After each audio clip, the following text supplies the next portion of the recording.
Hello everyone, welcome to my channel Sahu academy. This is Anshu. So guys, आज इस video से हम स्टार्ट कर रहे हैं क्लास 11 की बिजनेस स्टडीज। काफी इंपॉर्टेंट ये हमारा सब्जेक्ट होता है कॉमर्स में, और ये जो सब्जेक्ट है कोर सब्जेक्ट है। इसमें आपको थ्योरी भी लर्न करनी होगी और हमें केस स्टडीज भी सॉल्व करनी होती है। तो वही हम स्टार्ट कर रहे हैं बिल्कुल बेसिक से, चैप्टर नंबर 1 से लेके लास्ट तक हम सारी चीजें करेंगे। सभी जो लेक्चर्स हैं आपको इसी चैनल पर मिलते रहेंगे और आप ध्यान से सारे लेक्चर बिल्कुल टॉपिक वाइज देखते रहिएगा। आई होप आप लोग सपोर्ट भी करेंगे। जो लेक्चर्स हैं, जो आपको वीडियोस हैं, ये अपने दोस्तों के साथ, अपने फ्रेंड्स के साथ ज्यादा से ज्यादा शेयर भी करेंगे। तो चलिए, आज हम स्टार्ट कर रहे हैं क्लास 11 की बिजनेस स्टडीज। आज जो हम करेंगे वो बिल्कुल चैप्टर नंबर 1 है और उसका इंट्रोडक्शन आज हम करेंगे। अगर आपने चैनल अब तक सब्सक्राइब नहीं किया है तो चैनल को सब्सक्राइब कर लीजिए, बेल आइकन को भी प्रेस कर लीजिए ऐसे ही वीडियोस के नोटिफिकेशन के लिए। चलिए, आज की जो हमारी क्लास है उसे शुरू करते हैं।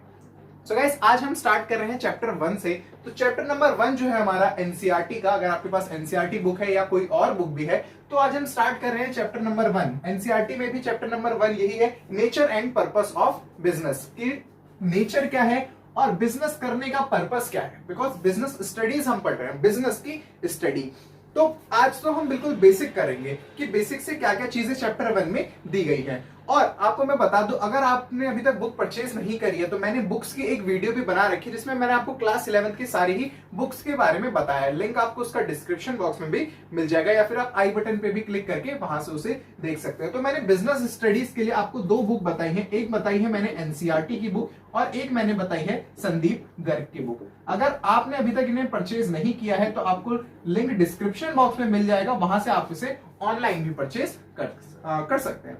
तो चलिए शुरू करते हैं आज हमारा टॉपिक। साथ में आप एक रजिस्टर, एक पेन लेके जरूर बैठेगा, साथ साथ आप नोट्स भी बनाते चाहिए। लिंक जो डिस्क्रिप्शन में मिल जाएगा आपको, टेलीग्राम हमारा एक ग्रुप है, तो वहां पर भी आपको जो नोट्स हैं वो प्रोवाइड कर दिए जाएंगे। बट फिर भी आप क्या करें, जो जो मैं यहाँ पर लिखवाता हूं उन्हें साथ साथ नोट आप करते रहिएगा। तो देखिए, चैप्टर नंबर 1 से हम स्टार्ट करेंगे नेचर। तो आज हम इंट्रोडक्शन देख रहे हैं। तो सबसे पहला जो हमारा इसमें टॉपिक है, या इंट्रोडक्शन से बात करें, सो गाइस यहां से हमें ये पता करना है कि सबसे पहले ह्यूमन एक्टिविटी क्या होती है। अब ह्यूमन एक्टिविटी करते क्यों है ह्यूमन, ठीक है। तो ह्यूमन की क्या है, बहुत सारी वांट्स है। ह्यूमन की क्या है, वांट्स बहुत सारी है, यानी उनकी मांग बहुत सारी है। अब उनको पूरा कैसे करेंगे, जब वो कुछ काम करेंगे, जब वो क्या करेंगे, कुछ वर्क करेंगे। दोबारा एक बार समझिए, ह्यूमन की जो वांट्स है, जो ह्यूमन बीइंग्स है, हम जो ह्यूमन बीइंग्स है, हमारी मांग बहुत है, हमारी जो नीड है या जिसको बोला जाए वांट है, वो बहुत ज्यादा है। और ये हमारी वांट कैसे सेटिस्फाई होंगी, कैसे पूरी होंगी, जब हम कोई वर्क करेंगे और उस वर्क से कुछ हम अर्न करेंगे, तभी हमारी जो है, जो भी हमारा वांट है या ह्यूमन की जो भी वांट है उसे वो कंप्लीट कर पाएगा या उसे वो सेटिस्फाई कर पाएगा। तो यहीं से एक हमारा टर्म निकल के आ गया, ह्यूमन एक्टिविटी। अब वो एक्टिविटी क्या है, an activity perform by a human being, an activity perform by an human being to meet his wants. अपने वांट को पूरा करने के लिए जो एक्टिविटी ह्यूमन करते हैं उन्हीं को बोल दिया जाता है ह्यूमन एक्टिविटी। सिंपल सी डेफिनेशन थी। दोबारा देखिए, an activity perform by a human being, an activity perform by a human being to meet his want. अपनी वांट्स को पूरा करने के लिए जो ह्यूमन बीइंग एक्टिविटी कर रहा है उसी को क्या बोल दिया जाता है, ह्यूमन एक्टिविटी। ठीक है। इसके बाद देखिए आगे क्या लिखा है, work is an essential part of the human life. Human life में वर्क जो है, काम जो है, वो बहुत ही एसेंशियल है। क्यों, because work helps to satisfy human wants. Because work ही है जो हेल्प करता है ह्यूमन की वांट्स को सेटिस्फाई करने में, ह्यूमन की बेसिक नीड्स को पूरा करने के लिए कौन, वर्क जो है वो हेल्प करता है। ठीक है। तो ये हमारी डेफिनेशन हो गई ह्यूमन एक्टिविटी की। अब ये जो ह्यूमन एक्टिविटी है वो depending on work, depending on depending on wants, wants पे डिपेंड करते हुए हमने उन्हें कैटेगराइज किया है 2 वे में। ठीक है, 2 टाइप्स में हमने कैटेगराइज किया है डिपेंडिंग ऑन वांट्स, वांट्स के बेसिस पे, यानी मांग के बेसिस पे। सबसे पहले जो ह्यूमन एक्टिविटीज हैं उन्हें 2 पार्ट में बांटा गया है, economic activity and non economic activity. Economic activity and non economic activity. Economic activity क्या होती है, ये भी एक तरीके की ह्यूमन एक्टिविटी, बिकॉज पार्ट क्या है इकोनॉमिक एक्टिविटी का, तो आप ऐसे लिख सकते हैं हेडिंग डाल के कि it is also an human activity. अब ये जो इकोनॉमिक एक्टिविटी है उसमें क्या होता है और नॉन इकोनॉमिक एक्टिविटी है उसमें क्या होता है। तो जो हमारी इकोनॉमिक एक्टिविटी है, it is undertaken to earn money. कुछ ऐसी एक्टिविटी परफॉर्म की जा रही है किसी ह्यूमन बीइंग के किसी ह्यूमन बीइंग के द्वारा, जिससे वो क्या कर रहा है, वो मनी अर्न कर रहा है, पैसे कमा रहा है। अगर मैं इसे हिंदी लैंग्वेज में बोलना चाहूं तो ऐसे कुछ चीज करके या ऐसा कुछ एक्टिविटी करके जब ह्यूमन पैसा अर्न कर रहा है, मनी अर्न कर रहा है, तो उस एक्टिविटी को बोल दिया जाता है कि वो इकोनॉमिक एक्टिविटी है। जहां पर वर्ड आ जाए मनी, जहां पर वर्ड आ जाए मनी या अर्न करने की बात आ जाए, जहां पर वो एक्टिविटी कौन सी होती है, हमारी इकोनॉमिक एक्टिविटी। एग्जांपल देखिए, workers working in A factory. Factory में एक वर्कर काम कर रहा है, फैक्ट्री में एक वर्कर काम कर रहा है। अब वो काम क्यों कर रहा है, अपनी नीड्स को पूरा करने के लिए, अपनी वांट्स को पूरा करने के लिए। तो वो क्या हो गई, एक ह्यूमन एक्टिविटी हो गई। बट अगर आपसे ये बोला जाए कि वो इकोनॉमिक एक्टिविटी है या नॉन इकोनॉमिक एक्टिविटी, तो इकोनॉमिक एक्टिविटी के लिए एक चीज जो है वो सेटिस्फाई होनी चाहिए कि वो कुछ इस तरह की एक्टिविटी कर रहा हो जिससे उसे कुछ अर्न हो, जिससे वो पैसा कमाए। तो जो वर्कर है वो फैक्ट्री में वर्क कर रहा है और इसके बदले उसे क्या मिलेगा, सैलरी मिलेगी या वेजेस मिलेंगी। ठीक है, तो जो वो वेजेस मिलेंगी उसका मतलब क्या है, ये जो वेजेस मिली यानी उसने मनी अर्न किया। मनी अर्न करने का मतलब ही क्या है, वो एक इकोनॉमिक एक्टिविटी में इंडल्ज है। ठीक है, उसमें इकोनॉमिक एक्टिविटी में बस आपको इतना ध्यान रखना है, जहां पर अर्न मनी की बात आ जाए वहां पर कौन सी एक्टिविटी होगी, वो इकोनॉमिक एक्टिविटी होगी। एग्जांपल में आप लिख सकते हैं worker working in a factory.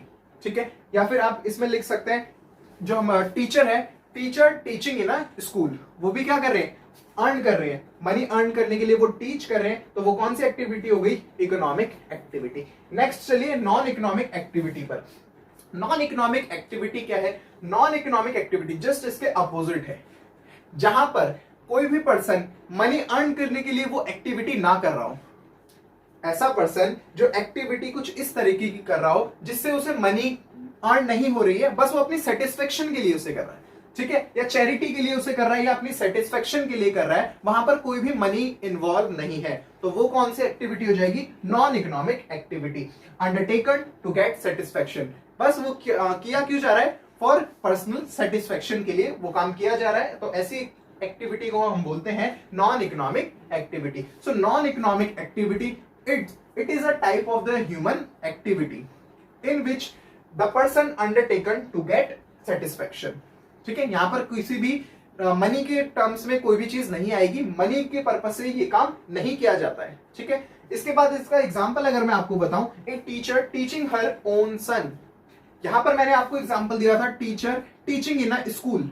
जो एक टीचर है, सपोज मैं एक टीचर हूं, मैं किसी कोचिंग या इंस्टीट्यूट में पढ़ा रहा हूं या किसी भी स्कूल में पढ़ा रहा हूं, तो मैं किस लिए पढ़ा रहा हूं, मनी अर्न करने के लिए। तो वो कौन सी एक्टिविटी हो गई, हमारी इकोनॉमिक एक्टिविटी। बट अगर मैं अपने ब्रदर को या अपने मैं सन को पढ़ाऊंगा तो उससे तो मैं कोई फीस नहीं लूंगा। ठीक है, वो अपनी पर्सनल सेटिस्फेक्शन के लिए मैंने उससे किया, तो वो कौन सी एक्टिविटी हो गई, नॉन इकोनॉमिक एक्टिविटी।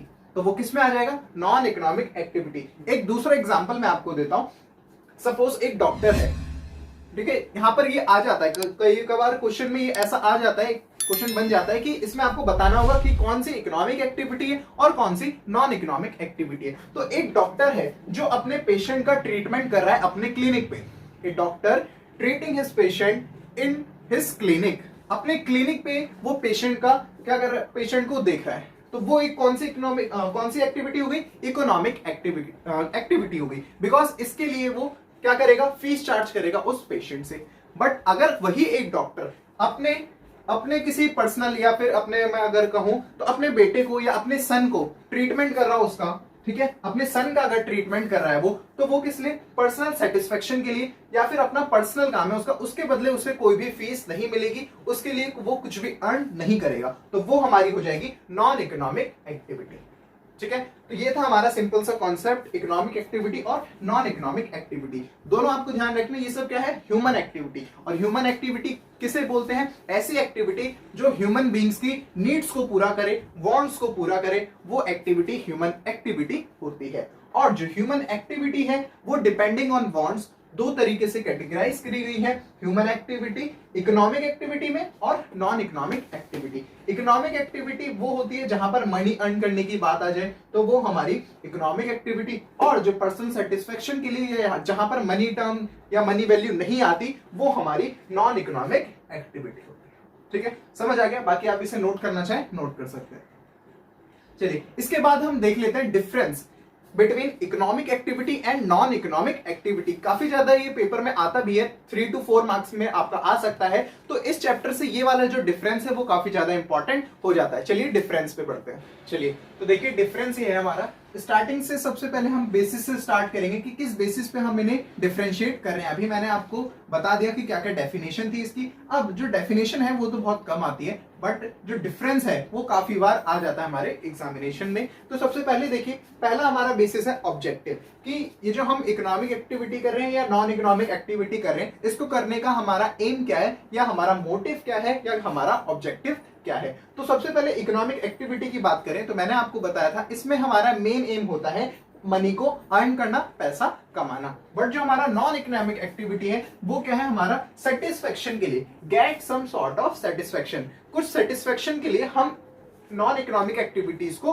करते हैं। तो यहां से ऑब्जेक्टिव आपको पता चल गया, मनी अर्न करना, यहां से सेटिस्फेक्शन गेन करना। इसके बाद नेक्स्ट बेसिस है हमारा मनी मेजरमेंट।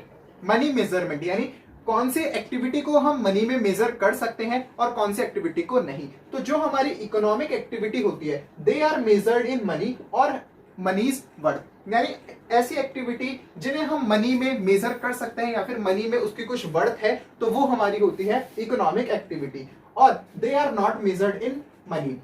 जो नॉन इकोनॉमिक एक्टिविटी है उसे हम मनी में मेजर नहीं कर सकते। वही वाला एग्जांपल आप ले सकते हैं, जैसे जो डॉक्टर वाला एग्जांपल मैंने आपको बताया था। डॉक्टर अपने पेशेंट को क्या कर रहा है, ट्रीटमेंट उसका कर रहा है, तो उसके लिए वो उसे मेजर कर सकता है, बिकॉज उस चीज के लिए या उस एक्टिविटी के लिए उसे फीस मिली है, ठीक है, तो वो तो हम मेजर कर सकते हैं। बट अगर उसने अपने सन का ट्रीटमेंट किया है तो उसके लिए उसे कोई भी फीस नहीं मिली, तो वो हम मेजर नहीं कर सकते मनी वैल्यू में, ठीक है। तो ये डिफरेंस भी समझ आ गया होगा आपको। नेक्स्ट है हमारा एक्सपेक्टेशन, कि इकोनॉमिक एक्टिविटीज से क्या एक्सपेक्टेशन होती है और नॉन इकोनॉमिक एक्टिविटीज से क्या एक्सपेक्टेशन है। तो the expectation for performing this activities is to earn income या प्रॉफिट। वही बात है कि इनकम अर्न करना या प्रॉफिट करना, ये हमारा एक्सपेक्टेशन होता है जब भी हम इकोनॉमिक एक्टिविटी करते हैं। तो यही एक्सपेक्ट हम करते हैं कि हमें प्रॉफिट हो या फिर हमारे पास पैसा आए या इनकम हमारी जनरेट हो। बट जब भी हम नॉन इकोनॉमिक एक्टिविटी करते हैं तो वो हम क्यों करते हैं या फिर क्या एक्सपेक्ट करते हैं,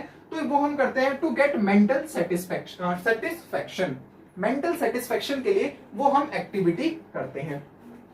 इसके बाद देखिए नेक्स्ट पॉइंट, ड्यूरेशन, कि जो इकोनॉमिक एक्टिविटी है वो कब तक चलती है और नॉन इकोनॉमिक एक्टिविटी कब तक हम करते हैं। तो जो हमारी इकोनॉमिक एक्टिविटी होती है they are perform regularly and for the major period of a one's life, यानी जो हमारी इकोनॉमिक एक्टिविटी है वो रेगुलर जो है होती रहती है जब तक उस पर्सन की लाइफ है। वही एग्जांपल आप हमेशा ध्यान रखिएगा डॉक्टर वाला, उसी से आप सारी चीजों को डिफरेंशिएट कर सकते हैं। बिकॉज जो डॉक्टर है वो रेगुलरली क्या कर रहा है, अपनी सर्विस देता जा रहा है और मनी अर्न करता जाएगा। अच्छा, बट ये हाँ, जब वो ओल्ड एज का हो जाएगा या जब उसकी रिटायरमेंट एज आ जाएगी तब तक वो क्या करेगा, उसका ड्यूरेशन रहेगा, वो अलग चीज है। बट अगर हम बात करें नॉन इकोनॉमिक एक्टिविटी के लिए तो वो रेगुलर बेसिस पे नहीं होती, वो बहुत छोटे टाइम के लिए, बहुत स्पेयर टाइम के लिए होती है और काफी लिमिटेड होती है। तो they are perform during spare time which is very limited. ये जो नॉन इकोनॉमिक एक्टिविटी होती है वो रेगुलर बेसिस पे नहीं होती है, वेरी लिमिटेड पीरियड के लिए होती है। जो इकोनॉमिक एक्टिविटी है वो एक वंस लाइफ, यानी एक पर्सन की लाइफ जब तक चलती है तब तक वो इकोनॉमिक एक्टिविटी होती रहती है, ठीक है। तो ये आपको ध्यान रखना है, ड्यूरेशन। इसके बाद नेक्स्ट पॉइंट देखिए एंड रिजल्ट, यानी इसका रिजल्ट क्या आता है। जब आप इकोनॉमिक एक्टिविटी कर लेंगे तो आपका रिजल्ट क्या आएगा, जब आप नॉन इकोनॉमिक एक्टिविटी कर लेंगे तो उसका रिजल्ट क्या आएगा। तो जब भी आप इकोनॉमिक एक्टिविटी करेंगे उसका रिजल्ट जो होगा वो होगा production of goods and services, यानी या तो आपने गुड्स का प्रोडक्शन किया है या फिर आपने किसी को सर्विस दी है।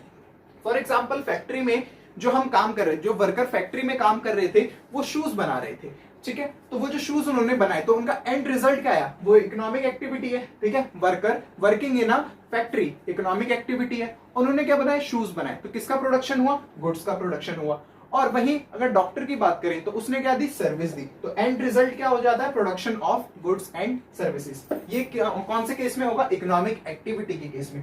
नॉन इकोनॉमिक एक्टिविटीज के केस में क्या होता है, हमें मेंटल सेटिस्फेक्शन मिलता है, mental satisfaction of the person. ये एंड रिजल्ट मैं आपको बता रहा हूं, जब वो पूरा हो जाता है उसके बाद उसे क्या मिलता है। तो यहाँ पर नॉन इकोनॉमिक एक्टिविटीज में ओनली पर्सनल सेटिस्फेक्शन मिलती है, मेंटल सेटिस्फेक्शन मिलती है, और यहाँ पर प्रोडक्शन हो जाता है गुड्स एंड सर्विसेज का। और जिस भी गुड्स या सर्विसेज को वो आगे सेल करते हैं उनसे उनकी मनी वर्थ आती है, ठीक है, तो ये हमारा डिफरेंस था। और लास्ट में आप इनका एग्जाम्पल से भी आप समझा सकते हो। जैसे यहाँ पर मैंने आप एग्जाम्पल वही टीचर वाला एग्जाम्पल आप देख सकते हो। जो इकोनॉमिक एक्टिविटी है उसका एग्जाम्पल क्या हो जाएगा, teacher teaching in a school, doctor